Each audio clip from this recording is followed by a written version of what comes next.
दोस्तों नमस्कार, मैं यतेंद्र कुमार। हमारे यूट्यूब प्लेटफॉर्म में आपका बहुत बहुत स्वागत है। दोस्तों आज बात करेंगे एक अर्न्स एंड यंग इंडिया और पहले इंडिया फाउंडेशन द्वारा एक प्रोग्राम निश्चित किया गया था। उसमें वाणिज्य मंत्री को बुलाया गया था और उसमें रिपोर्ट एक प्रकाशित करनी थी। उस रिपोर्ट को मंत्री जी ने प्रकाशित नहीं किया और उस रिपोर्ट से संतुष्ट नहीं दिखे। तो क्या है मामला, आगे समझेंगे। दोस्तों शुरू करने से पहले मैं आपसे एक निवेदन करना चाहूँगा, यदि चैनल को आपने अब तक सब्सक्राइब नहीं किया है तो प्लीज़ चैनल को सब्सक्राइब कर लें, लाइक भी करें और शेयर जरूर करें। Thank you. दोस्तों एक 5 स्टार होटल में एक मीटिंग रखी गई थी और अर्न्स एंड यंग इंडिया पहले इंडिया फाउंडेशन, ये संस्था है, इनके चेयरमैन हैं राजीव कुमार, जो नीति आयोग के चेयरमैन रह चुके हैं।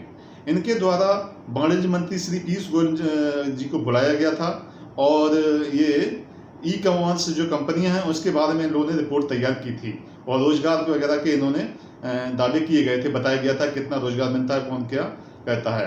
तो और बहुत लंबी चौड़ी रिपोर्ट थी। आप रिपोर्ट के मैं कुछ पेजेज आपको मैं दिखा रहा हूँ, ये आप देखिएगा। दोस्तों तो रिपोर्ट में रोजगार के बारे में बताया गया था।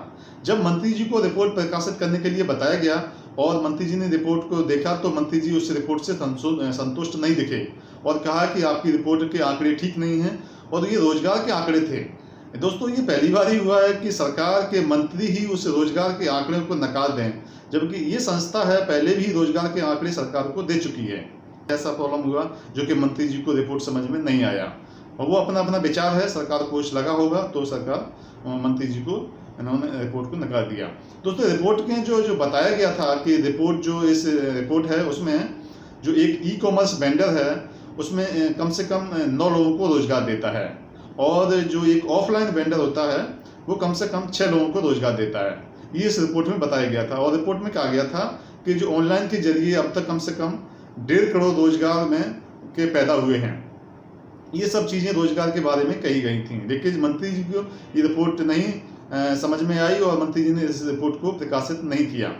और काफ़ी दूसरे दिन फिर जो मंत्री जी ने उसके बाद में बयान भी आया और जो अमेजोन के बारे में काफ़ी बयान दिया, जो कि पहले उन्होंने 2019 में भी ये बयान दिया था कि ये जो उनके अमेजोन के फाउंडर हैं वो काफ़ी रुपए इसमें निवेश कर रहे हैं। उसके चलते काफ़ी चर्चा हुई थी, काफ़ी इसके टीका टिप्पणी हुई थी और फिर भी वही बयान। फिर उसके बाद मंत्री जी सफाई देते भी नजर आए। सभी इंटरव्यू इंग्लिश में दिए गए हैं। इनका वीडियो भी काफ़ी कल का जो मीडिया के चर्चा का विषय बना रहा। हम मीडिया वो वीडियो आपको दिखा नहीं सकता हूँ, ये कॉपीराइट क्लेम के उस पर मामला होता है तो मैं उनका वीडियो नहीं दिखा रहा। आप रिपोर्ट ज़रा देखिएगा, पढ़ सकते हैं। और ये जो और मंत्री जी का सबसे बड़ा ये था कि मंत्री जी ने ये कहा कि ये यदि ये ई कॉमर्स की जो कंपनियां इसी तरीके से चलती रही तो ये आधे समाज पे कब्जा कर लेंगी और ये समाज में तबाही आ जाएगी।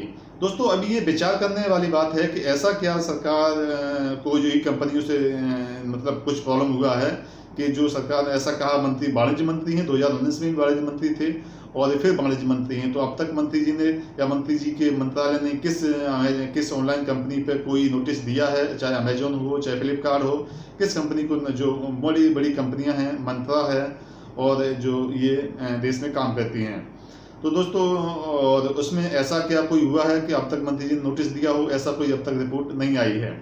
और फिर भी मंत्री अमेजोन के जो क्रियाकलापों से संतुष्ट नहीं दिखे और उनके द्वारा ये बताया गया कि ये जो ऑनलाइन की जो कंपनियां हैं यदि ये चलती रही ऐसे ही तो समाज में तबाही आ जाएगी। ये काफ़ी बहुत बड़ी बात थी जो मंत्री जी कही गई और रोजगार के जो आंकड़े बताए गए थे वो सरकार को और मंत्री जी ने इसको नकार दिया।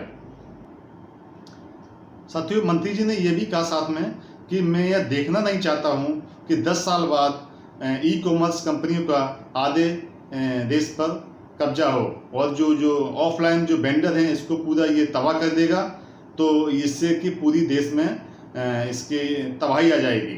तो दोस्तों ये एक अहम बात थी जो मिनिस्टर द्वारा ऐसी बात कही जाना ऑनलाइन कंपनी के लिए, तो ये काफ़ी चर्चा का विषय रहा और इस पर रिसर्च करना के काफ़ी जो टीमें हैं ऑनलाइन के जो मीडिया पत्रकार हुआ चाहे यूट्यूबर हुए, काफ़ी लोग इस पर भी इसको अगेन सर्च करेंगे, रिसर्च करेंगे कि इसमें ऐसा क्या प्रॉब्लम हुआ कि मंत्री जी ने कहा कि ये तबाही आ जाएगी।